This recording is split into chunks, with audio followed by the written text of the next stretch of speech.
Hi friends, ఈరోజు ఎక్కడికి వెళ్ళబోతున్నాడు? Job మేళకి వెళ్ళబోతున్నాను అనమాట. నేను ఒక్కనే వెళ్ళట్లేదు, నాతో పాటు ఒక్కొక్కడు కూడా వస్తున్నాడు. ఎన్ని జాబ్ మేళకి వెళ్తారు అంటే వాళ్ళు ఇచ్చేదాకా మన వదలకూడదు. ఇంకా ఎలాగోలాగా స్టాప్ దగ్గర కూడా వచ్చేసాను అనమాట.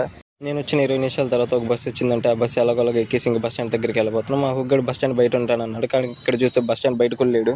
ఇక్కడ లోపల ఏమైనా ఉన్నాడేమో అని చెప్పి లోపలికి వచ్చి చూస్తే లోపలికి వెళ్ళాడు అనమాట. నన్ను 9:30కి రమ్మని చెప్పి 10:30కి వచ్చాడు అనమాట. మా బస్సు 11:30 అని చెప్పి తెలిసిందని చెప్పి బస్ స్టాండ్ మొత్తం తిరగబోతున్నాడు. ఈ హుగ్గడు ఎక్కడ పడితే అక్కడ తీసుకెళ్ళిపోతున్నాడు. పోలీసులు చూసారంటే ఇద్దరిని చెప్తారు. ఇంకెలాగో ఒక చోటికి తీసుకెళ్ళిపోతున్నాడు.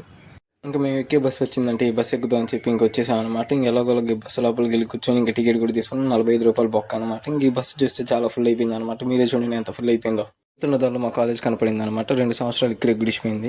ఈ కాలేజీలో ఎవరైనా చదువుతున్నారంటే కామెంట్ చేయండి. ఇంకా ఎలాగోలాగా ఇంకా వచ్చేసాను అనమాట. అది కష్టం మీద లోపలికి వెళ్ళి చూస్తే చాలా మంది ఉన్నారు. ఇక్కడ లోపల చాలా మంది ఉన్నారని చెప్పి మేము ఇంకా అప్లై చేసుకుందాం అని చెప్పి రెడీ అయిపోయి ఇంకా అప్లై చేసుకుంటున్నాను అనమాట. ఈ హుగ్గడు చూడండి ఎంత కష్టపడుతున్నాడు. ఇదే చదువులో పెట్టుంటే కొంచెం ఉద్యోగం వచ్చేది. ఇంకా ఎలాగో అప్లై చేసేసి లోపలికి వచ్చేసాను అనమాట.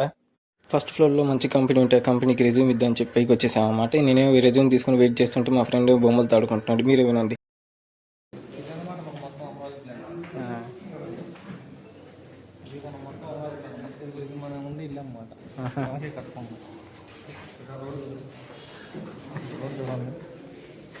నువ్వు ఇట్లా కార్లు వెళ్తూ ఉంటాయి అనమాట, లేకపోతే రోడ్డు అయ్యాం. ఇంకా లంచ్ బ్రేక్ ఇచ్చారని చెప్పి ఏదో తిందాం అని చెప్పి డిసైడ్ ఇంకా బయటికి వెళ్ళిపోతున్నాం అనమాట. ఇక్కడ మా దరిద్రం ఏంటంటే ఒకటి సెంటర్ కూడా లేదు. ఇంకా బేకరీ ఉంటే ఇక్కడ వెజ్ పఫ్ అని తిందాం అని చెప్పి డిసైడ్ అయిపోయి ఇంకా వెజ్ పఫ్ ఆర్డర్ పెట్టేసాం అనమాట. మా ఫ్రెండ్ చూడండి సాస్ అని తీసుకున్నాడు. మొత్తం తినేసి మళ్ళీ దరిద్రాలు చెప్పుకుంటూ ఇంకా వెళ్ళిపోతున్నాం అనమాట. ఇంకా ఎలాగోలాగా వచ్చేసాం అనమాట. ఇంకా రెజ్యూమ్ ఇచ్చేసి తొందరగా ఇంటికి వెళ్దాం అని చెప్పి డిసైడ్ అయిపోయి ఇంకా మొత్తం రెజ్యూమ్లు ఇచ్చేసాం అనమాట. ఎందుకు వీడియో తీయలేదురా అంటే భయం వేసి తీయలేదు మచ్చ.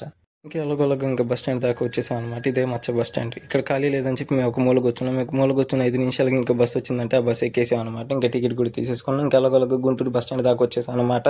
వెళ్ళేటప్పుడు ఫుల్ వీడియో కూడా చేశాను అనమాట. మీరు కామెంట్ చేస్తే ఖచ్చితంగా యూట్యూబ్లో పెట్టేస్తాను. ఇంకా ఎలాగోలాగా ఇంకో బస్సు ఎక్కుదాం అని చెప్పి డిసైడ్ వచ్చేసాను అనమాట. బస్సు కూడా ఎక్కేసాను. ఇంకా ఎలాగో ఇంటికి కూడా వచ్చేసాను అనమాట. వీడియో చూస్తున్నాను కానీ సబ్స్క్రైబ్ చేయట్లేదు. Please subscribe my